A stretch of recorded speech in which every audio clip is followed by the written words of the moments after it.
For America's veteran community has a special relationship with the people of this great nation, and it's time for us to remind those in power now that that special relationship is based on an oath that never expires, and it's based on a Constitution that we owe our allegiance to in order to protect the American people from government overreach. Said very well there. Veterans Day, of course, is on Thursday. For us here at Newsmax, though, it's important to honor our veterans every day. For more, I want to welcome in the Executive Director of RestoreLiberty.org, Lieutenant Colonel Darin Gobb, back with us on the show. Lieutenant Colonel Gobb, it is nice to have you back on. Good to see you again. Hey, you too, and thanks so much for having me back on. Yeah, it's our pleasure. Can you talk about Restore Liberty and what your goal is for this upcoming Veterans Day, which is on Thursday? Sure. Yeah, our goal this Veterans Day really is to have 100,000 veterans go to our website at RestoreLiberty.org and to reaffirm their oath to this nation and to its great people. And it's not to reaffirm their oath and then go home and do nothing, but it's to reaffirm the oath and then go home and get involved at the local level, state level, the national level, whatever it takes. Veterans need to get back into the community and back into service. Why now? Well, first of all, October 7th, we had a very quiet anniversary go by, and that was 20 years since the beginning of the Afghanistan conflict. And that's just one conflict of many in our history.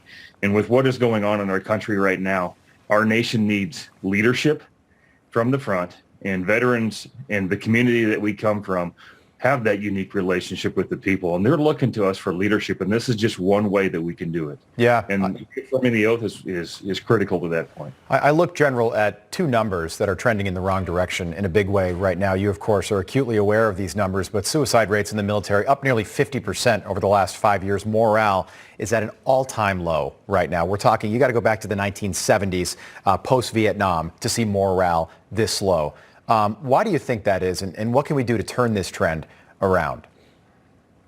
Well, a lot of the challenge is that families are now faced with a very stark decision of whether to continue their service and to support their families in the military, or to do something that is contradictory to their conscience, and whether it be a mandatory vaccine with the mask issues going around, and people can debate the science. But there are a lot of different ways and where they're seeing their leadership not step up to take care of the soldiers and the people that are in the military, but they're seeing them step back. And you saw that in Afghanistan with the debacle there as we left. Well, that was unbelievable. And I should say there are still Americans behind enemy lines in Afghanistan. The withdrawal date of August 31st, as you know, was totally arbitrary. And that's a blemish on Joe Biden. And we lost 13 American service members in late August as a result. Right now, one of the big issues happening across this country is the vaccine mandates. There are service members that are refusing to get the vaccine mandate. They are asking for exemptions. They are being denied those exemptions, and then they are being dishonorably discharged, which affects their retirements and everything else in their lives. Where are you on that issue? I think it's critical that we remember that this country was founded on a basis of individual rights and choice, and this vaccine apparently is quite different than those in the past. I have many vaccines in my history, that's for sure. This one just seems to be a little bit different, and to be forced upon people in this way is also feeling a little bit different. And I think it's a policy that deserves at least to be revisited and to be looked at from the perspective of true readiness.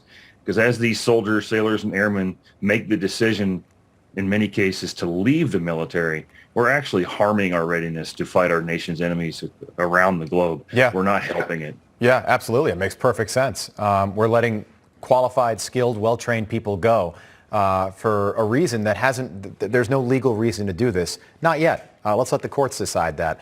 You served 4 tours in Afghanistan. What did you make of that Afghanistan withdrawal as you watched this all play out in real time? Those who are involved in those kinds of planning efforts and then sometimes execution, we saw something that was disastrously done. I was part of some of the planning efforts that had to do with evacuating people out of Afghanistan in case that became a need. And the one thing that we never did was plan on leaving Bagram, our most strategic air base, in order to do so. Right. Kabul's the worst place to do that from, and we knew it. So the world saw us on a global stage, and our resolve was tested, and we were found wanting. Lieutenant Colonel Darin Gobb, we appreciate your time. The website is RestoreLiberty.org.